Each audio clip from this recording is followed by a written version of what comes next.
hit me with the number of the day. Hey, today's number of the day, Matt, is 60. 60 is the amount of grams of carbs you'll find in one serving of dirt bag. It, 60 grams 60 grams, baby. We made this. We made our own hydration company. dirtbag hydration. Well, okay, why do you have 60 grams of carbs? Oh, Matt, do we want to turn this F1 podcast into an endurance sports nutrition podcast right now? Because I will. I'll give you the spiel. Yeah, but what But about us, like lowly fat guys? We you're don't need not that many drinking carbs. it just on the like when you're sitting at your desk, Matt. This is what you're having when you're going. You're out and about, you're moving. You need fuel while you're on the bike, while you're on your long runs, while you're doing your big workouts. Your muscles need to replace glycogen. They're burning ATP and you're giving them nothing to replace their ATP stores. Your body only holds a certain amount of glycogen, so you have to resupply it. This is the glucose uptake cycle. 60 grams of carbs per hour is what your body wants. I got a degree in molecular biology. This is what I know. Look, just because you're a big Maha guy, and you've been listening to all this RFK stuff, talking about how carbs are bad and he's anti-stevia, da da da da da. He doesn't know that much. F1 America, baby! You're telling me these guys can turn left and right? Welcome back, beautiful people, to the F1 America podcast on this feel good Sunday post Canadian race review. Oh, Alongside me is Natty Nathaniel I'm here, Lawler. baby. I'm here. I'm here. We are back, starting to get back in the groove. Yeah, Dude, man. We're back. How are you? What's going on? I don't, it just feels like a blur since we last recorded. I feel like things have, so much has happened, but also nothing has happened. We are about 98% done redoing all the floors, trim, and doors in our house. Oh, let's go. Um, Huge. I'm surprised you didn't send the boys a text to come up. I did, and no one responded. Oh, did I But miss it? yeah, Wait, no way. That's so funny for real. so we won't talk about that. Oh, But dude, I'm so sorry I've abandoned you in your hour of need. don't worry. Oh, I'm so I, sorry. I I'll can't. only hold it against you forever. Wait, But that's so bad of me. but yeah, aside from that, I mean, things have just been cruising. It feels like so much has happened, but that kind of weird rift between so much has happened, yet you feel like you've done nothing type of deal. Yeah, But yeah. so I'd say I've been pretty uneventful, but what about you, Natty? Just working a ton, trying to get this little thing off the ground. Working on that, biking a lot. Just freaking Ryan just bought a house in the neighborhood. That's sick. Did he, Mike and Cal just are closing on a house a block away. So it's dang, kind it of kind of looks sick. like I'm gonna have to not move down to Denver. We'll see you down here, man. Then meanwhile, I've just got entire bags full of maltodextrin. They were just mixing up, man. We're just trying to stay fueled on these long rides. That's insane. Yeah, man, 50 pounder, gone through it. For the people who only are listening on Spotify, Nathaniel's whole background is full of boxes of essentially powdered carbs, I is have what I'm two going to call it. thousand pounds of dirtbag hydration carbs in my office right now. It's it's kind of insane. Please, if you're listening to this and you're an endurance athlete, check us out. I could use some freed up space in my living room, and we could use a warehouse instead of a house. Dude, Natty, Yeah, actual buddy. update. Yeah. I texted you this because Oh I run our Twitter account, and you are not very versed in Twitter, no, I'm not. but I've never been on Twitter. Won't ever get on Twitter. Matt is our Twitter guy. He loves X. Tell me though, what's up? F1 is back. We're back. We're getting closer to real F1. We are getting They're closer. updating the regulations for 2027 to move back closer to fully combustion engines. So we're currently at a 50-50 split. They're moving back to a 60-40 split. So Are they going to 60 move even combustion. further? Do we think? I think so. I How think they close are we heard. getting to a naturally aspirated V10 engine? Um, I would say 2030. After we realize we're all doomed anyway, might as well listen to a sick engine. I'm wanting Kimi Antonelli to lose all of his hearing ability by age 29. Yeah, I'm so game for that. But That's dude, what I'm and looking for. other news, Verstappen, GT racer, along as well as F1 racer. Bro, Um, insane. did you follow his 24 hours Nuremberg Yes. race? Yes. It Dude, was crazy. 30 seconds in the lead with 4 hours left. For anyone who doesn't know what we're talking about, we're referencing what's called the 24 Hours of Nuremberg. So it Most was in legendary racing. racing ring ever. Most people who are listening to this have probably seen Ford versus Ferrari, the movie with Christian Bale and Matt Damon, where they essentially are racing this 24-hour race of Le Mans, which is the most famous 24-hour race. Hmm. There are quite a few of those 24-hour races that take place all over the world. One of those that's very famous is on a really historic track in Germany called the Nuremberg Ring, which is, I think, the longest racetrack in the world by far. It's like, is it like 12 miles long? Is it more than that? It's 16.12 miles, and it is the longest track, That's nicknamed the crazy. Green Hell. It's, yeah.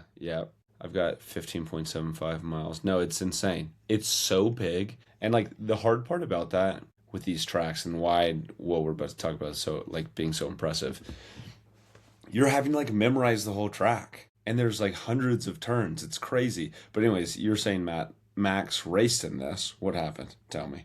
Talk to me. So Max raced in the Nuremberg 24 hours, and they had just over 3 hours, almost 4 hours left in the race, and he was 30 seconds up on the lead, Which which is is huge. massive. Um, and then at the 3, 4-ish hour mark, their car failed. Yeah, like So he right at the DNF'd end. right at the end. But So, Max wasn't driving when they DNF'd. He was already done with his shift. mhm. And he Uh, pulled a monster shift. There's like, for anyone who's listening to this, you should just go back and find like Max Verstappen Nuremberg highlights. He pulled off some crazy overtakes. It was sick. yeah, I think people are starting to get invested into GT racing, which is awesome because I'm one of those people that had never watched it until Max moved over. And Yeah. then like there was, and this is probably not going to be entertaining for the listeners who aren't visual, but they were on a back straight, and there were 4 cars wide, and Max just splits all of them and weaves through. It was the most insane move ever. And it was funny because then they posted the onboard of the driver who like he split the gap on, and the driver just did the do like well, like on his radio because he's like, "That's insane. I No can't believe he just did way, that." dude. That's so crazy. No, it But was, I mean, it was awesome. How'd Lance Stroll do? I don't. Was he even in it? Probably I not. don't know. Probably not. But Yeah. yeah. So those updates, Max DNF'd at the Nuremberg 24 hours, but there is no F1 race next year during the Nuremberg 24 hours, so he's coming back. Okay, good. Um, yep. And then yeah, So F1 is back. They're working towards fully combustion engines, I hopefully. would love it. But at least 60-40 split in 2027. I think they had enough of the critiques and people absolutely trashing it. But Yeah. No, it's, I yeah, think those it's a are, good direction. Good direction. yeah, there's some sweet Also, up. dude, let's jump into the race because I don't know about you, but I had fun watching this race. Yeah, this was a good one. I think before we jump into it, let's jump into the top 10 this Yep. week, just to give people the The rundown if you context. yeah, if you didn't catch the full race or you don't have the end picture of it and you just watch the highlights, which is perfectly fine. If it gets you into it, great. But Yep. Kimi Antonelli won the race in P1.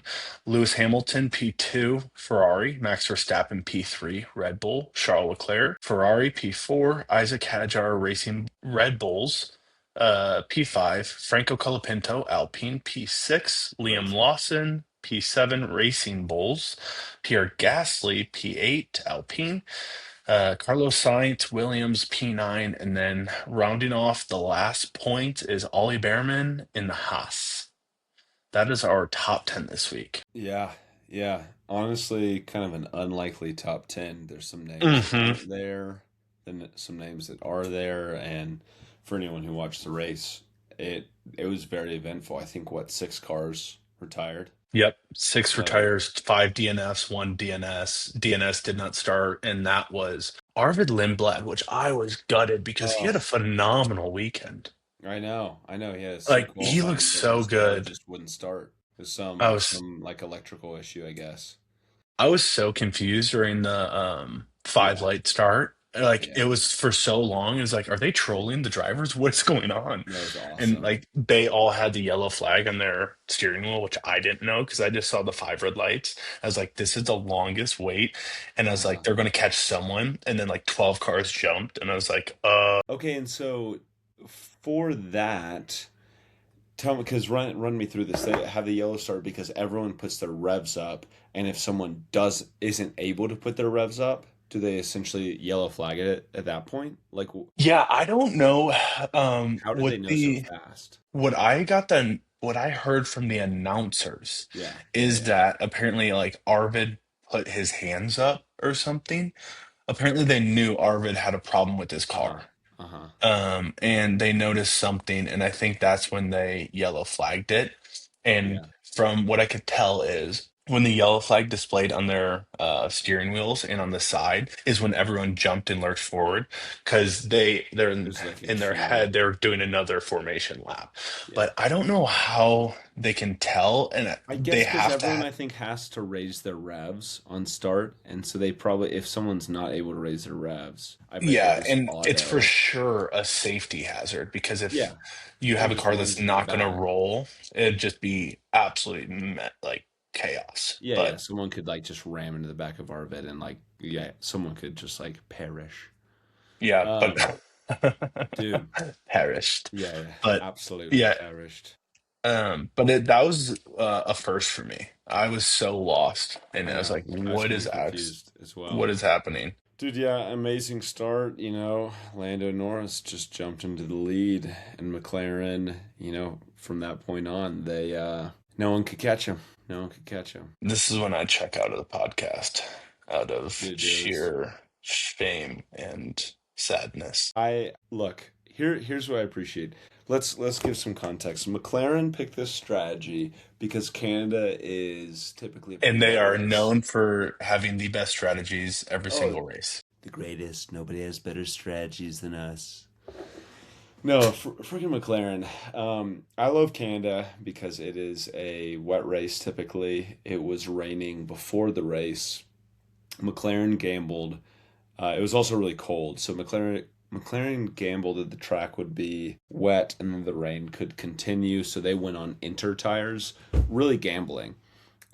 For Which some, inter tires are the green rimmed tires yeah, that have the really thick tread to help move water out of the tire wells and get more traction. yep, yep. So they gambled like, which is honestly kudos.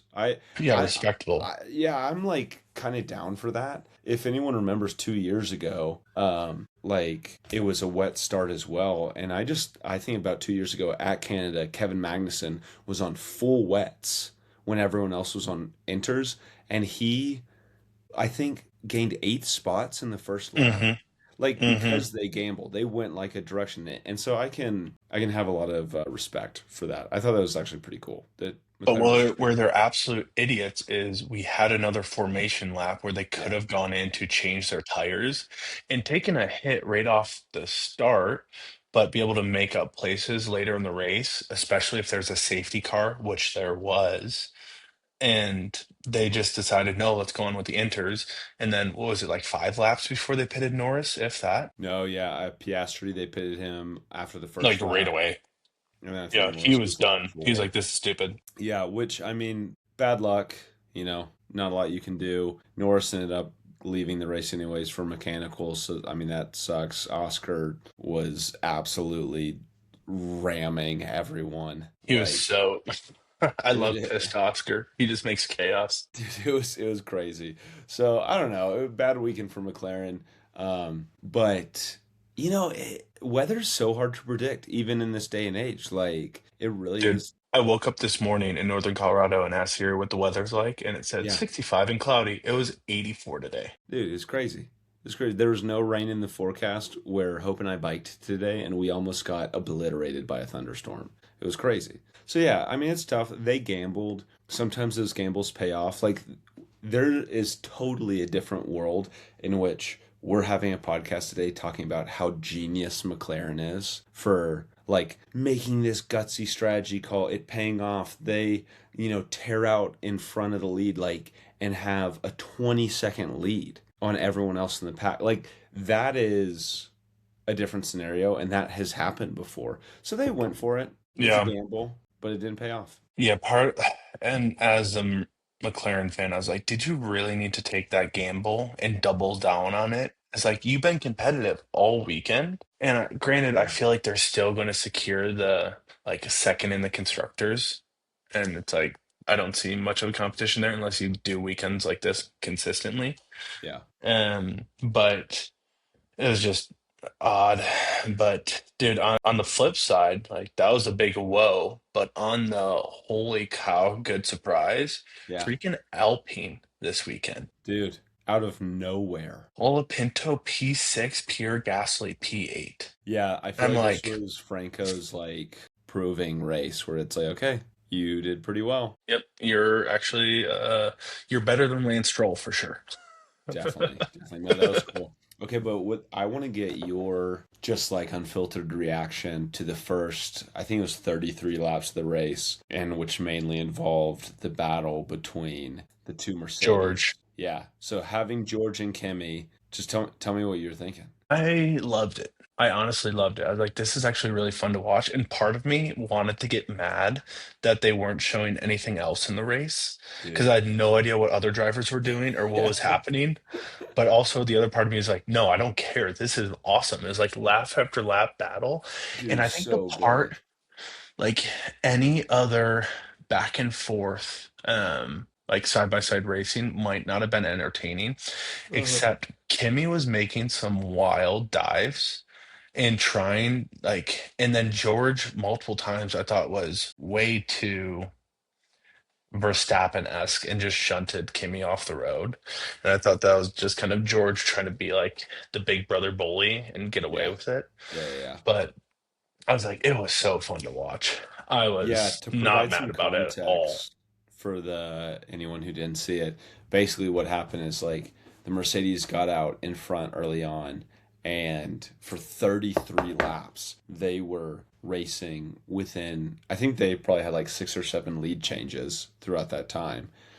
And we're just racing really aggressively, super close, being very risky for two cars in the same team. Like there was a couple times where they honestly probably should have crashed and like both cars should have been taken out of the race. But it was, yeah, they were doing that for 33 laps until Georgia's car had a failure.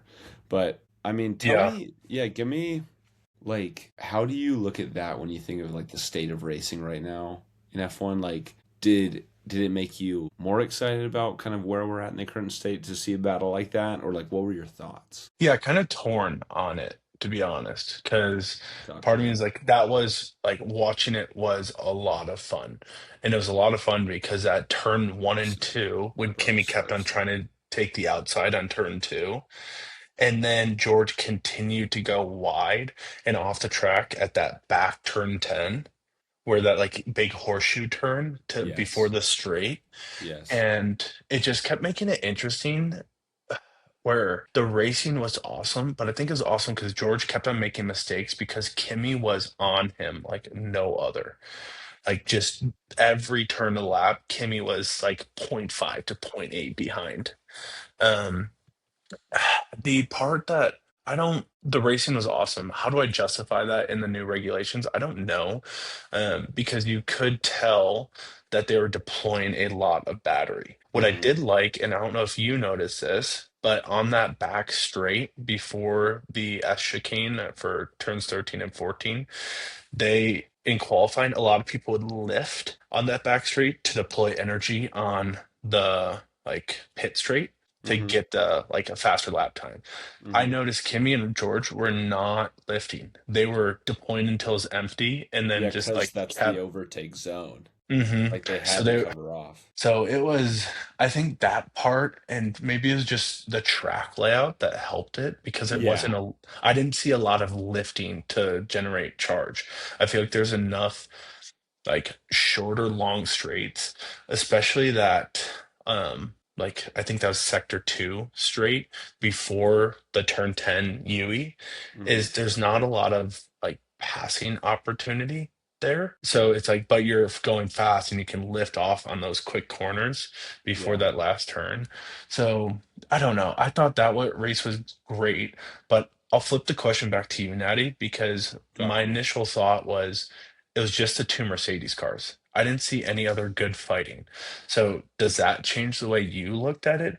That it's just the two of the same car? You know, I thought no, because one thing I noticed during the fight at this point, McLaren had pitted and Piastri got lapped at lap 14. Which was insane. When I realized they were coming up, I was like, "This are they coming up on a Yeah, McLaren?" yeah, because he had to do two pit stops, I think, or Two maybe pit stops, maybe it was one being a Norris that got front wing lapped. change. Yeah. So basically, they just got into some trouble. It is what it is. I don't know if you noticed this, but when they came up and passed Piastri because he got a blue flag, which means that he has to pull over and let cars that are lapping him come around, he stayed on them for the duration of their battle. Hmm. He was I like, wa he was just there. And I'm like, so at what point are you allowed to go past them I and know. just I take was thinking advantage about of that. I it? was like, wait, this is kind of a strange situation. So I do think that that is something where I'm like, okay, the circumstances made it so that these two cars happen to be battling. I don't think they are as like far ahead as they were in the beginning of the season. I think people are catching up, so I'm not too bummed about it. And I'm kind of stoked on it because if I'm Mercedes, I would be kind of pissed to see my two drivers racing so hard.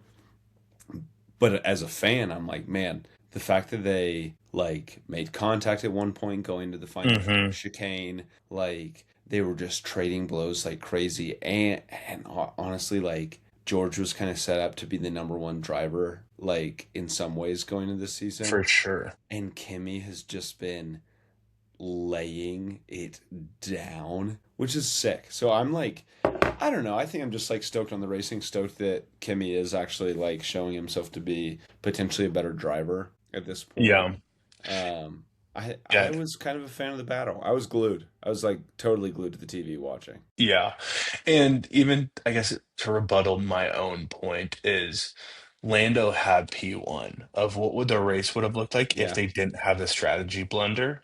yeah. Um, because I mean, we saw it with Piastri, like he was on them the whole time. It's like, could Lando have held them up? Could that have created opportunities for Leclerc and Hamilton to get into the mix? Uh-huh. Like, Yeah. so I don't know. Part of me also thinks like Canada is, as much as I have a distaste for Canadians, the racetrack is pretty good. So savage. Hey, as F1 America's Canadian ambassador, I hereby state that I do not have a distaste for Canadians. Um, no, And the then racetrack's great. here, the ambassador for the United States of America, God. we're better than you at all your sports. How about like cross country skiing? I mean, Norway has that, but Dude, I feel like they're probably insane. Yeah, no, we did take them in hockey this year. That was we did. insane. That was We did. insane. Gosh, we could. Should we start a hockey pod instead of this? Speaking of which, what's the Av score right now? No one cares because Red Wings are out, so we can move on.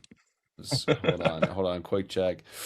And we lost. The Knights scored two goals in the third. That sucks. Okay, we're down 3 games. We're out. Anyways, I don't care about hockey after this next game. No, I thought Canada was a great, like, also just a great venue for a battle like this. I think of three super distinct overtaking zones and like a fourth potential. So it's just a really well laid out track. Like, I think to Yeah, have the horseshoe, and then like at the end of the long straight, having the chicane, and then turn one and two being like another like common overtaking zone. It's just yeah, sick. Like the whole thing. yeah. Yeah, another thought that I have some opinions on, and I want to Go. hear yours. What are your thoughts on sprint weekends? Like just generally, um, I I have a lot of thoughts, but I'm curious of how you experience this weekend as a sprint weekend. Yeah, I don't care about them that much. In my mind, I'm kind of like, if teams are down to do it, like if it, I don't like, it's a weird race format in the sense that there's no pit stop, and I feel like pit strategy makes a huge difference in racing. Hmm. And I would care about it if it hinders or helps development, because I want cars to be able to like be engineered better so that the field gets closer and then racing gets tighter. So if teams want sprint weekends because it gives them a ton of like full speed data, great. If they would rather have 3 practice sessions because that data is more valuable, then I want them to have that. But I don't know. Like I would need to talk with like a race engineer or Yeah. like someone on a team to just be like, hey, like what's better for data collection? To have another, part of the weekend where people can score points, like I guess that's kind of cool. But I'm not like over the moon about sprints, but I'm also not like pissed that I have to like get to watch some more racing. Hmm. You know? Yeah, the part that really throws me off is it kind of makes qualifying in the race lose its luster a little bit of like the timing gets so weird where I'm trying to figure out when are things happening. Totally. And if I can tune into the sprint race, great. The sprint qualifying for me is like I haven't found interesting because I'm like I think they're trying to get that like data on the setup of what setup are they going to do for the weekend, how much downforce are they going to create versus how much straight line speed do they want. Where I felt like the sprint qualifying has been for the most part just meh. Um, and the like, I think I would just rather, for the sake of general interest, keep it qualifying and keep it race. Because I'm like, you're almost adding too much. But then to your point of like, if it's valuable and teams are like, we love this, great. I'm like, I won't complain that we have it. Um, Mm-hmm. I just think keeping the format as the practice sessions, the qualifying, and the race. Um, is so much more helpful from a flow, and especially as new people are starting to watch it, you're like, wait, why are we having sprints and not sprints? And then what's the purpose of the sprint? Because I'm like, genuinely, like, what is the purpose of the sprint? Is it you're trying to gather data? Is it to have more points? Yeah. Is it for the fans to have another racing experience? Yeah. Like, what is the actual purpose of it? And I think that's the part where I'm like, I'm meh about it. Yeah. No, I'm with you. I'm with you. With moving on to like another parts of the weekend we mentioned earlier, there's a lot of DNFs. A couple of those I feel like are like worth mentioning. I Which, thought yeah, I'll George. quick list them out for you. Yeah, yeah, go.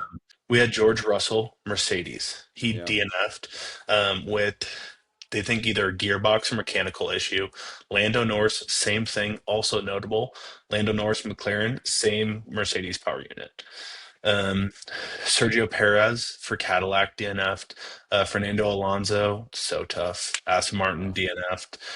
Alex Albon DNF'd mainly because Piastri yeeted him. Um, and got a stop and go penalty for it. oh, And then Arvid Lindblad did not start for some electrical issue. But yeah, so we had really? a fair amount of DNFs and did not starts. That was like, this is a race of attrition, if any. Yeah, yeah. It really was kind of crazy, which I don't know if it's just because there's so much curb in Canada and people are going crazy. The only one of those that I feel like I want to talk about is the Albon one, and Piastri wrecking the Albon and taking him out. I I was um kind of split on that because I thought, like, for one, I guess I was split on a lot of like the penalties and stuff. There were so many penalties this race; it was crazy. Like Isaac Hadjar got one for defending against Charles Leclerc that I thought was so weak. Um, the officials, like, or the stewards, were just kind of wild. But I will say my take on the Albon DNF. Piastri goes down trying to overtake, I believe, a Haas. I think it was maybe Oliver Behrman. into whatever it was, turn 10 or the horseshoe turn we've been calling it. It's probably actually more than turn 10 as I think about it. It's probably like turn 14. But I thought that Alex turned in kind of sharp. Obviously, he like has the semi apex, but like that turn is weird because the apex is so deep. I kind of think Piastri could have put it around if Albon wouldn't have been turning in so sharp. So I was kind of pro Piastri on that. I'm with you. Anyways, it didn't work out. Albon, half of his car got decimated, but I don't know if you have any counter thoughts to that. I don't have any counter thoughts. I was just laughing because on Twitter, all the memes were like everyone's calling him Osama Ben Piastri My gosh, just for absolutely dive bombing from like how far back he was. it was I don't think he had crazy. I don't think he had the apex at all. And No. I think that was Alex's corner. But I mean, when you're having a rough race weekend, you're like, why not? Yeah, for sure. I Yeah, I think I can see why that took Albon by surprise. I also think there's a world in which Alex could have looked to his right and seen an orange arrow just being shot straight at him. Was it now correct me here. Was it Alex who ran over the Groundhog in the sprint What? qualifying? Did you not see What? this? No, dude. What? Did someone kill a groundhog? What? Did I'm he just turn into a mist? there was I'm pretty sure it was Albon. Yep. During one Yep. Yeah, you found it. There was a groundhog that just sprinted onto the track it was actually during one of the practice sessions. Well, the only practice session.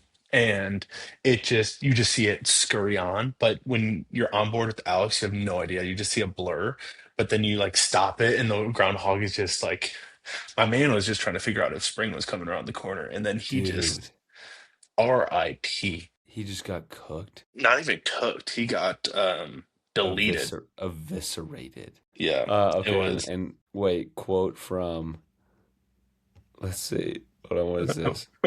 Uh I'm surprised you didn't see this because yeah, there was that like it I saw it everywhere, like on YouTube, Instagram, Twitter. Like it just like so many PETA people were so upset.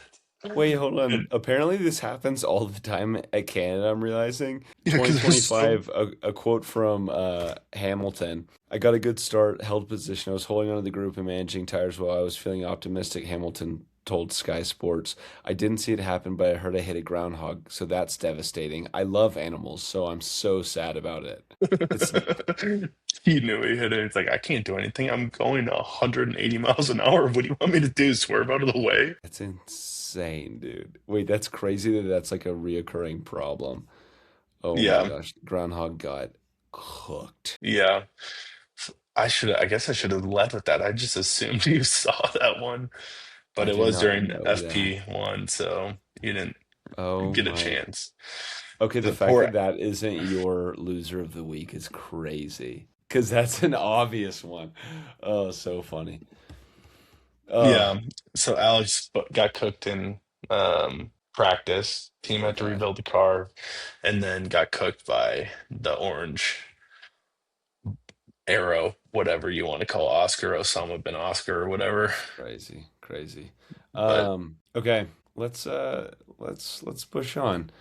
Do you want to talk any about Mercedes? I feel like we did some earlier. Kimmy, I just love Kimmy. I feel like he's driving like a beast right now. and I mean, you saw George get out of the car, and I think this is my final thought on Mercedes. Dude, George got George, out of the car absolutely so pissed, pissed.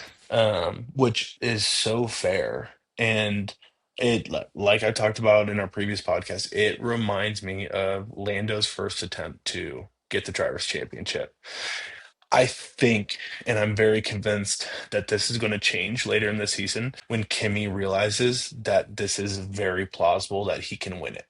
When people start talking about, oh, you just need to win three more races to like seal the world championship, I think Kimi is going to have more pressure than he ever thought.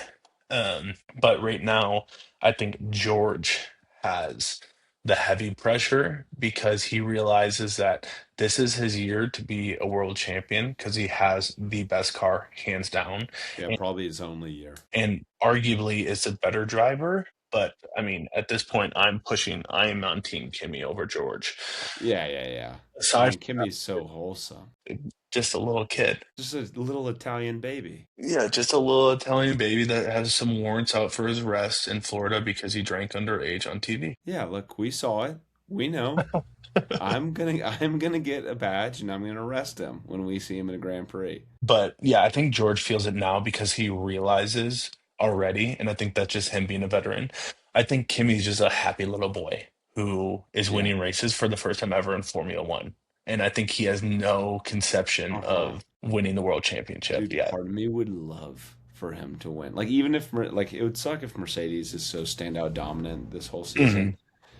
Mhm. Because it's more fun when there's stuff is more even. But part of me would love if Kimmy won it just because he's like just his kid. It's so fun. Dude, if Kimmy won every single race for the rest of the season, I don't think I'd be mad. I might be kind of best. Uh, 19-year-old wins every race but one in a Formula One season. it would be insane. It would be That'd be insane. absolutely legendary. But Hey, those are kind of my final let's go thoughts. to our next segment though, which is our no dumb questions segment. I think this is one of my favorite segments we do, and I just want to reiterate what Matt said last week. If you're listening to this and you have any questions about F1, let us know. Comment on literally something or just text us probably. Just text us. But yeah, Matt, what are your no dumb Yeah. questions? So, Natty, we got a couple questions in this week. The first one comes from Nicole. Wait, is there actually a speed limit? And I think Nicole is talking about the pit lane speed limit here. Okay. Because everyone's so used to, oh, Formula One is the pinnacle of motorsports. You go 200 miles an hour. Why is there a speed limit? It's just safety. There's a speed limit in the pit lane to make sure that people aren't racing too fast. Because at one point there wasn't a speed Yep. limit in the pit lane, and that Chaos. was crazy, literal insanity.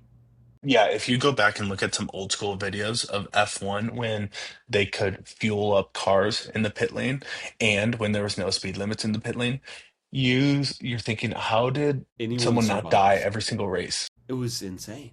It was But insane. So no, then, this is just pure safety, and still people get hurt in the pit lane. And I mean, 50 miles an hour is really fast. yeah, so Um, the pit lane is a 50 miles per hour speed limit or an 80 kph, and you'll see them on entry. There's a little sign where it says 80 on it, and mhm. 80 with the circle, and that's the last line that they need to get down to 80 kph before they enter. Um, who got it? I think Valtteri. Or Mhm. Checo, one of them. I think Valtteri got a penalty for speeding in the pit lane because he didn't slow down quick enough. But yeah, so there is speed limits in Formula One, believe it or not. Um, Okay, second question from Zach. Why do they keep talking about dirty air? Is the track just dirty? Is the track just dusty? What's dirty about the air? Has it done something bad? yeah, this is a funny question, but also so fair. If you're just listening in and they're talking about dirty air, you're like, Totally. wait, are they racing in China or what's going on? Gosh, you're gonna get so canceled. We have like dude, two listeners, and we're gonna get canceled somehow. dude, it's F1 America, baby. So. Gosh. USA, USA. But dirty air just refers to um, the air that passes by and through and under the car while you're driving. So think about it as you're driving on the open road. There's no one in front of you. Yeah. As you're driving, the air goes through the car. And so you'll see on the Formula One cars, they have the big intake on the top. And then if you look closely, they have a handful of intakes on the side as well as the wheel wells. So the air, and this is part of the aero conversation that Natty and I love talking about, is as that air goes through to cool down the brakes that are like 500 to 800 degrees Fahrenheit, It's just insane. absolutely cooking. that all that air goes in, cools the brakes, cools the engine, and then comes out the back of the car. Hmm. And that is the dirty air. And I might have to tag Natty in as a bioscience guy here, but essentially when air gets hot versus when it's cold, it affects the pressure. Am I right, Natty, on this? Like, I don't know It's how you would the describe difference, I that, think, but is less about temperature and more about turbulence.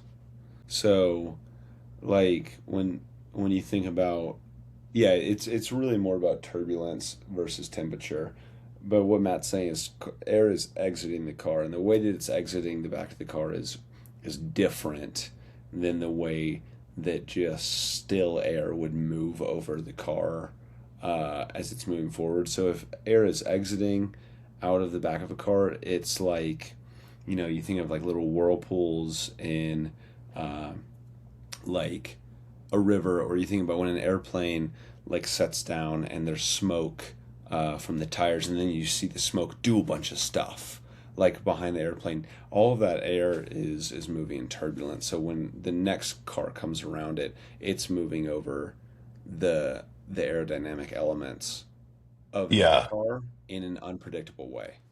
And a good visual example that's not racing that I've heard is imagine you're swimming on a still pond of you can swim uninterrupted.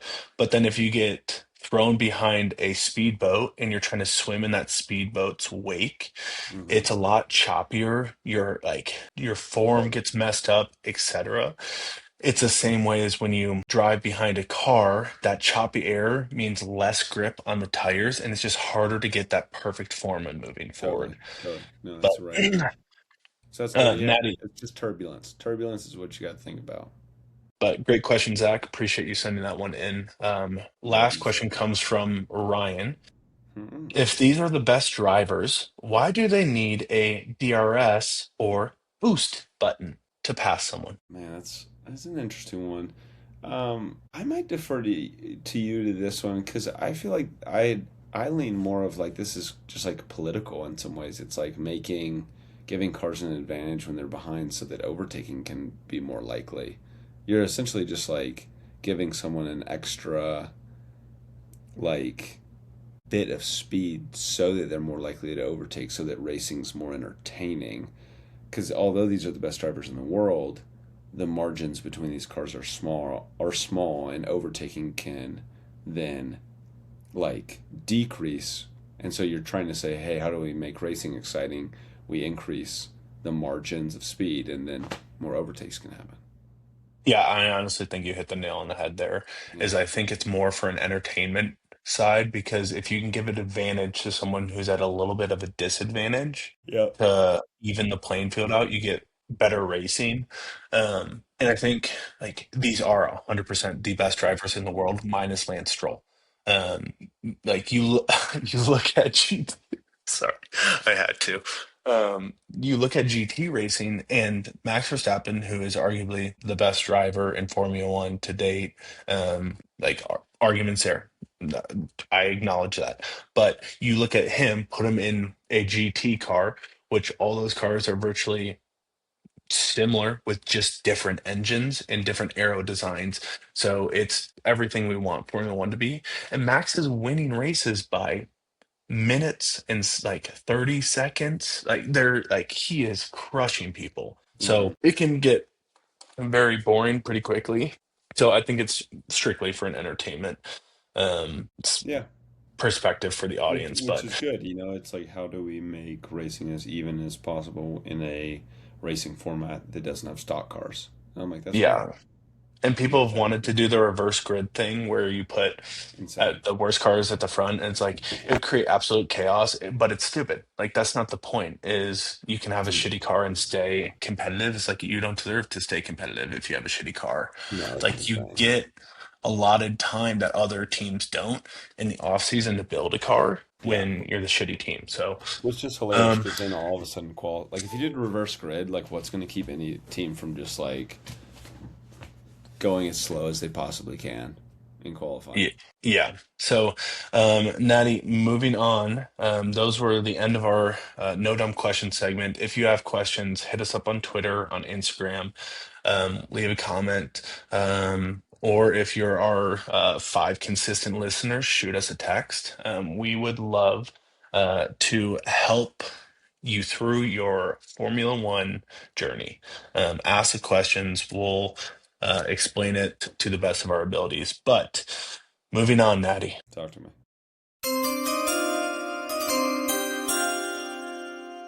This week's Legends and Losers.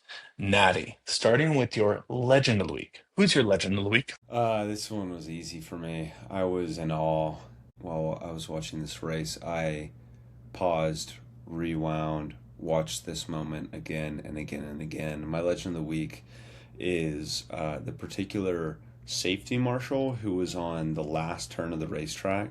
At one point, a piece of debris got basically like some carbon fiber bit from some car was pushed near the track on the last corner. And so they put out a virtual safety car, and this marshal runs out across the pit lane. They close the pit lane entry. He grabs his carbon fiber, and there are these little gaps in the fence for people to crawl through. And this guy, you just see in the camera, he's just running, running, running, and he's holding the carbon fiber bit, and he just Supermans back through the hole in the fence. And just like so much so that the commentators were like, they're like, oh my gosh, like he just jumped entirely through the fence. Can we get a helicopter shot to make sure he's okay? Like, it was so just like devotion to the craft. He was like, we gotta get off the track now. And like it was Dude, awesome. I mean, might not be entertaining pod material, but the marshals were on it all weekend. Bro. We got two safety cars that probably should have been full safety cars Yeah. because they move stuff pretty quickly. It's like They were George's on it. car, they got off the grid so quick. It's like they were looking at replays of the car like breaking down, and then Yeah, next thing they know, it's like, oh, we're racing again. And I was like, totally. wait, hold on. We didn't even see Oh. VC like ending. Then the poor marshal who helped George through the fence. George climbs through the fence, and then a marshal walks up to him and just like sticks his hand out like to get a dap, and George just like pats him on the back because George is all pissed. And I was like, oh, that marshal just wanted to dap up an F1 driver, poor guy. Dude, yeah, and I was like, that's just a tough scenario because George was pissed, They which got, I need to follow up to see because he had to go see the stewards after the race for that one. ugh, it But was bad. Matt, who's your legend of the week? Natty, I went back and forth on this because it might have been a spoiler, but I'm going to stick to my guns here. My legend of the week is PETA. PETA became relevant again because Alex Albon destroyed the Groundhog. And PETA gets there one time a year to make themselves relevant because an animal got killed on TV. Now we're going to get canceled. But Good. It's good. PETA, they get the legend of the week because Oh, welcome back. You're into the top feed for maybe a minute and then you become irrelevant again. poor guys. That groundhog, man. R.I.P. R.I.P. Pour one out for him. But Who's your loser of the week? my loser of the week, I kind of stuck status quo on this one, mainly because I want to sulk in my misery. But was the McLaren team. They were my loser of the week. Dang, dude. Strategy continues to be so terrible. And I'm like, yeah, we talked about it. Yeah, it was a gamble. Yeah, it could have paid off, but it didn't. So you got it Yeah, wrong. You yeah, got it wrong. And then yeah, Lando, like on top of that, it's like it was just a tough race for both of them. It was like both of them had the right to be pissed afterwards. And it's like, how do you go from absolutely dominating last year to just this? So McLaren's my loser of the week. Boring one, but Natty, who's your loser of the week? no, I can respect that loser. My loser of the week was the Cadillac control arm. Um, dude, I was like, I'm watching the race. All of a sudden, there's a shot that just goes to Sergio Perez's car, and his wheel is almost completely off. And the announcers are like, "Oh my gosh, like there must have been contact, something bad must have happened. Like, did he hit the wall?" They go to the replay. Perez is coming into the pit lane, and his front left control arm just explodes under braking, and the wheel snaps off, and like everything, the whole suspension assembly just breaks. And I'm like, guys, the one American constructor, like that's not a good look. It's not a good look. No. And that poor To, control arm didn't even to look be like the fair, pit was ready to bring him in for one. Like there was no one he prepped, so I must don't have even knew know what was, something. dude. I don't even know what was happening. Like it was so strange because I don't like people came out like not ready, and they're like, "What are you doing?" And like your car's just cooked. It was Yeah. I mean, that same thing happened to Vettel when he was racing in Red Bulls. yeah, It's like if you remember, he's going down straight and literally both yeah, like control arms on both sides just exploded and exploded. he just like skid into the wall. Yeah, yeah. But So yeah, we got to work on that Cadillac. assembly, boys. Yeah, Cadillac, let's figure it out. You got to rep. You got to rep. We're here. We're supporting you. We are on Team Cadillac. Come on, You need to I'm do all something in. for us. I'm all in on Cadillac. I'm all in. But Hey, Natty, that's a that's good going to draft. wrap up our legends and losers this week. It's a good draft. All time. Natty, I want to start a new segment here to wrap up our podcast. Let's talk about next week, next race. So, Well, not one, next week. 2 weeks from now, yeah, yeah. So isn't it? next week, next race, Yeah. it's going to change. So we'll just call it next race. We don't have a name. So if you want to name this segment, message, comment, DM us, tweet at us, Yes. or X post at us, Yeah, whatever we'll you give call you it now. equity in our company. This is not a no. We will not. We will not. We will not. Current evaluation $4. Actually, our current evaluation is probably negative something. Oh yeah, no, we're deep in the red. But if you have a name for this segment, hit us up. The goal is to talk about the next race, what to look for, what to pay attention to, and then Natty, we're going to go into our P1, P2, and P3 picks for next week, so we can go a little head to head to see who is better at F1 knowledge. Okay, Um, come on. but Natty, next race is Monaco. Just generally, thoughts on Monaco and explain the race a little bit if someone has never heard of the Monaco Grand Prix. But if you've heard of Grand Prix, it's probably because you've heard of this race. Yeah, yeah. So Monaco is a street circuit in the country of Monaco, second smallest country in the world. Um, which also is the most population dense country in the world. Fun fact. Um, it is a street circuit throughout the country of Monaco. It's pretty like it's this historic race. It's been around for so long. I think I can't remember the first year that it started, but it's like the origin of F1 starts in Monaco. Um, and they still have in the circuit, like in the race circuit, because it is so historic. It's a really untraditional racetrack because it's so hard to pass in the current era. Streets are thin. Course is not necessarily fast. There's not any designated overtaking zones. It's like you got to just put good lap after good lap together. The big trick is not crashing. There's so many places where you can crash in Monaco. Um, in recent years, it has been touted as the type of race where if you qualify in P1, you're probably going to win. Hmm. With that being said, Natty, what are some things newer fans or newer followers of F1 should look forward to, or what should they expect this weekend? They should expect potentially rain because Monaco's on the Mediterranean coast, so it can be a really rainy race. They should expect to watch qualifying because qualifying could be really determining. I think Huge. they should also tune into the race because I think it could be a really exciting race with some of the overtaking ability of the Hmm. cars. There could just be some stuff that happens this race, and also the fact that cars are smaller. Hmm. Um, there could be more passing than in previous years, and also with how variable people's starts have been.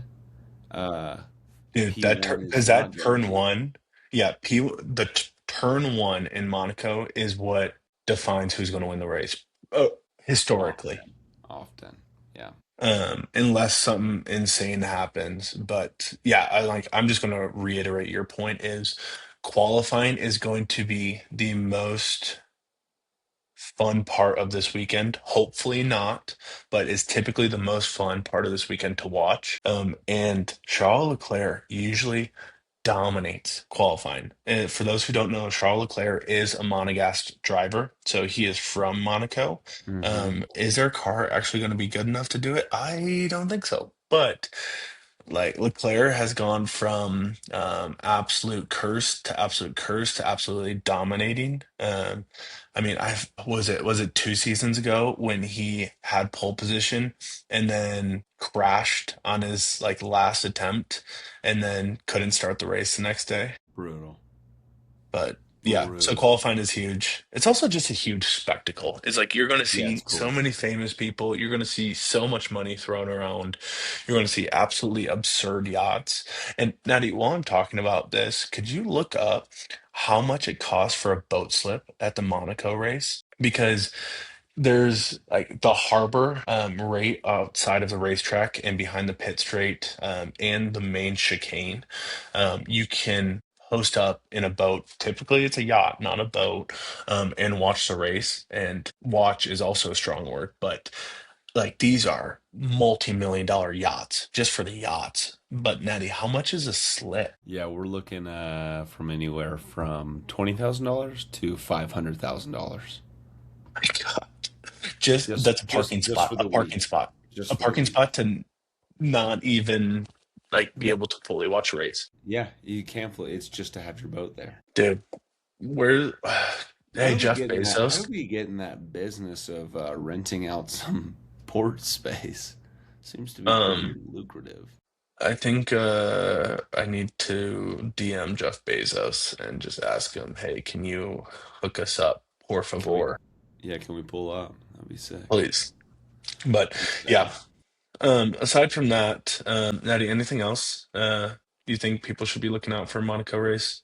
No, no. I think It, it will be fun. It'll be fun to see kind of what's new. I think it's just like pay attention. yeah, it's one of those races that it might not be the most entertaining at the end, but you have to watch it. It's the Monaco Yeah, race, it's and awesome. I think this year might be the opportunity for a pleasant surprise. But Yeah. That being um, said, give me your top three predictive on the gosh, podium. top three. Do we want to start P3 or do we want to start P3. P1? P3. Okay, P3. Cue the Wheel of Fortune music. P3. P3, I'm going to go Oscar Piastri. Okay. Who are you going P3? No, you give me your whole lineup first. Oh, what Yeah. are you going to like? Can you copy mine? Sure, I can copy yours, but I'm Uh, not all because right, I know who's P3, gonna win. Oscar Piastri. P2, let's go Charles Leclerc. Okay. And for P1, Lance Stroll. No, I'm kidding. Kimi Antonelli. Kimi Okay. Antonelli P1. George Russell is going to have another blunder. He's going to miss the chicane after the tunnel. He's going to get blinded by the lights, miss it, and yeet himself into the wall and be out of the race. That's my wild prediction. Okay. Okay. You think Nettie, George is gonna drive his car into the harbor? yep. Nettie, what's your top three and wild prediction for this week? Okay. P3, I've got George Russell. P2, I've got Kimi Antonelli. P1, I have Charles Leclerc. I love that. I would be so happy if that happened. Yeah, I think Charles. I think Charles is going to qualify. I think qualifying order is going to be Kimi. Kimi's going to be on pole. I think George is going to be in second. I think Charles is going to be in third. I think Charles is going to jump the both of them on the start, and that lead is going to be maintained. Dude, yep, Ferrari start. Ferrari starts. Also, McLaren has been on it with starts. I know. My So, wild prediction though is that groundhog that got murdered's ghost is going to come back and cause Alex Albon to crash again. I think Alex DNFs. I love that. I love that. He's going to get his revenge. Yeah, it's the Albon revenge tour. But, Natty, that's rounding off this week's Canadian Grand Prix race review. Good, good. Any final thoughts? Okay, I think. I'm tired. I gotta go to bed.